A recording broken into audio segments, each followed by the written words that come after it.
The Queen Consort of the United Kingdom hosts a reception in London. Emperor Naruhito of Japan celebrates his 63rd birthday in Tokyo. Crown Prince Frederik and Crown Princess Mary of Denmark visit the Queen in the hospital in Copenhagen. And King Felipe VI and Queen Letizia of Spain attend the inauguration of the 42nd edition of Arco Madrid. All this and much more coming up next on your Royal Daily News.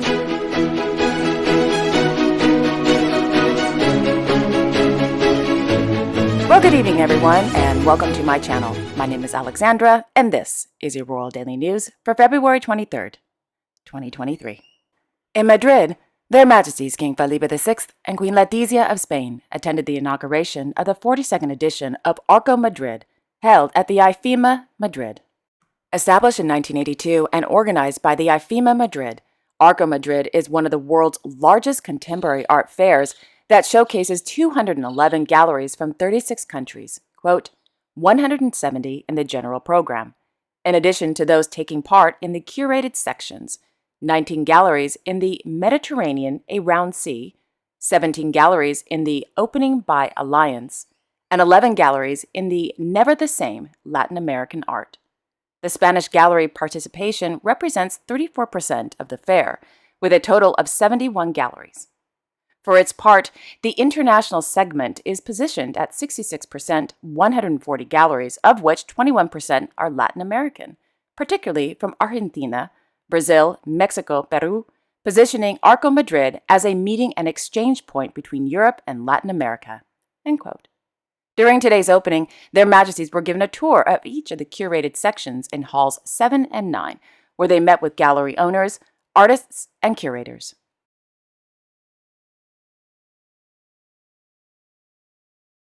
In Den Bosch, His Majesty King Willem-Alexander of the Netherlands visited the Bosch Guard Collective Housing Project. During today's visit, His Majesty the King was given a tour of the construction site and met with future residents about the, quote, power of mutual cooperation, end quote.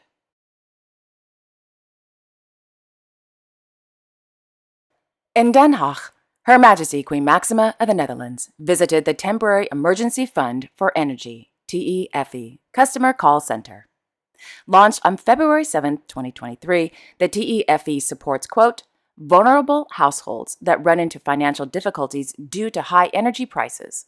The TEFE is an initiative of various organizations, including the Schulden Lab NL, in which Her Majesty the Queen is honorary chairwoman. The Dutch government contributes with a subsidy of 25 million euros. In order to qualify for financial support, the amount of the energy bill is compared to the joint income. If too much of the income goes to energy, the TEFE will pay part of the bill. The aim is to prevent households from falling further into problematic debt. The financial support is temporary and focuses on energy bills in the period from October 22nd to March 2023. During today's visit, Her Majesty the Queen had a chance to listen in to customer calls and spent time with TEFE employees in which she was informed about their experiences with the customers. In Copenhagen, Their Royal Highnesses Crown Prince Frederik and Crown Princess Mary of Denmark visited Her Majesty Queen Margarita II of Denmark this morning at the Rig Hospitalet. As you may know by now, Her Majesty the Queen had extensive back surgery yesterday morning. Immediately after the surgery, Miss Line Ballaby, head of communications for the Danish Royal Court, issued a press release noting that Her Majesty is, quote, doing good and stable under the circumstances, end quote. This morning, Miss Ballaby issued another statement confirming that Her Majesty the Queen has been, quote, up for a little walk and has thus already started rehabilitation, end quote. Her Majesty the Queen will remain at the Rig Hospitalet for a long period of convalescence and rehabilitation. While the Crown Prince couple will be on an official working visit to India next week, Princess Benedicte will take over as regent. Once the Crown Prince couple returns, the Crown Prince will take over as regent until March 10th, or it could be longer.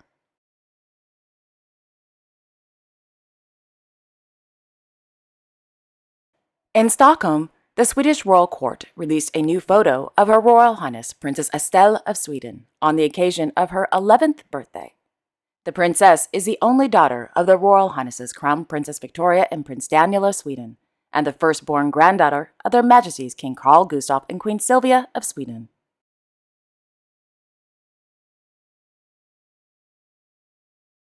In Sharjah, His Highness Dr. Sultan Sheikh Mohammed Al-Qasimi, the ruler of Sharjah, received the International Honorary Fellowship from the Paris-Panthéon-Assas University in recognition of his contributions in, quote, scientific, literary, educational, and comprehensive fields, end quote. Over the course of his academic career, the ruler of Sharjah has published 80 works in history, poetry, and literature, with many of his works translated into 20 languages.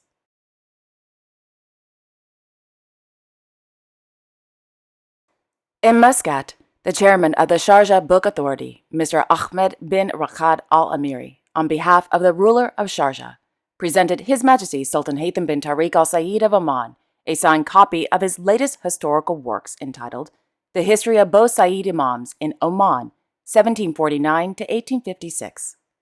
The book is the fourth installment of the acclaimed Sultan Al-Tariq series, which delves into the recent history of Oman under the rule of 4 imams, whose leadership helped strengthen cohesion, countered tribal divisions, and prevented territorial fragmentation driven by foreign ambitions. The book was received by the Omani Minister of Interior on behalf of His Majesty Sultan Haytham bin Tariq Al Said of Oman during the 27th Muscat International Book Fair. In Tokyo, their Imperial Majesties Emperor Naruhito and Empress Masako of Japan appeared on the balcony at the Imperial Palace this morning to wave to the hundreds of well-wishers who came out to wish the Emperor a very happy 63rd birthday. Other members of the Imperial family also appeared on the balcony, including Her Imperial Highness Princess Aiko of Japan, their Imperial Highnesses Crown Prince Akishino and Crown Princess Kiko of Japan, and Her Imperial Highness Princess Kako of Akishino. On the occasion of the Emperor's birthday, the Imperial Household Agency released new photos of their Imperial Majesties.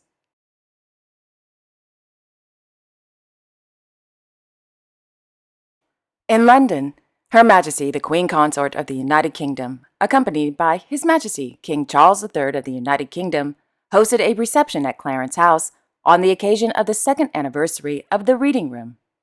Established in January 2021 on Instagram, the Reading Room, recently renamed the Queen's Reading Room, began as a site where a then Her Royal Highness the Duchess of Cornwall would recommend various books to her followers.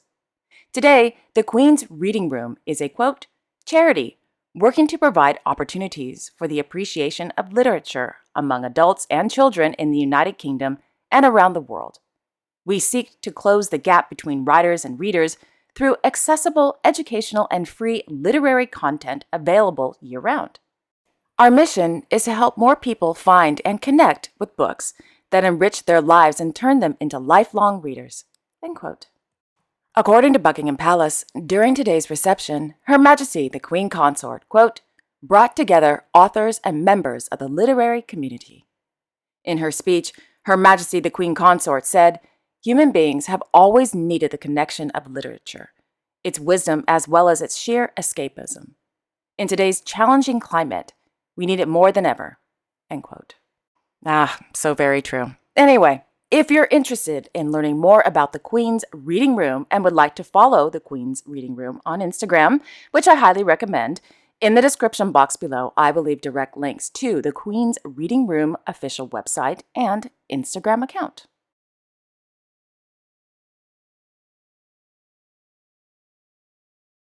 In the afternoon, Her Majesty the Queen officially reopened the newly renovated Boston Manor on the occasion of its 400th anniversary in Brentford.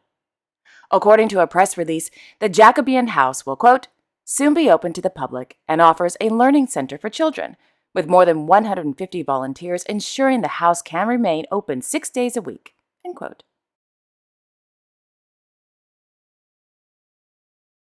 Thereafter, Her Majesty visited the JCA London Fashion Academy, where she met with the co-founders, Mr. Jimmy Chu and Mr. Stephen Smith.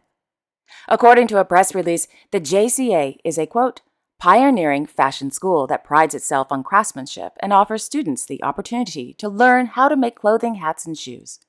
It also provides a professional incubator and maker space to its students and local artisans." End quote. And finally, this morning in London, His Royal Highness the Prince of Wales presided over an investiture ceremony held at Buckingham Palace.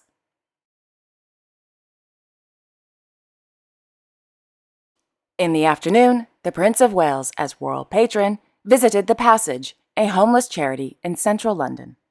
During his visit, the Prince officially opened 2 newly refurbished accommodation buildings, the Passage House and the Bentley House.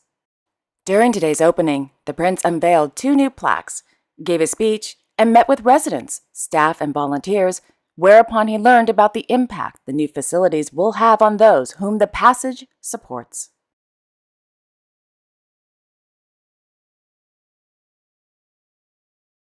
And there you have it. Thank you all so much for watching. I really appreciate it. I will be back tomorrow on Friday, February 24th with all the latest royal news. Until then, I wish you all a wonderful evening and a great Friday tomorrow. And also, I would like to apologize for a huge mistake that I made yesterday, in yesterday's episode, I should say, when I referred to Kaiser Wilhelm II as the Emperor of Prussia. Whoops. I caught that after the video uploaded to YouTube, so I apologize. I'm so sorry I made that huge mistake. And believe me, I got a lot of messages from people sending me interesting comments. But anyway, again, I'm rambling as always, but I want to apologize. I am so sorry. It was an honest mistake, so please accept my apologies. So with that being said, again, have a wonderful evening, everyone. And I will see you all tomorrow. And don't forget to like, share, and subscribe if you want to. Okay, take care, everyone. Bye-bye.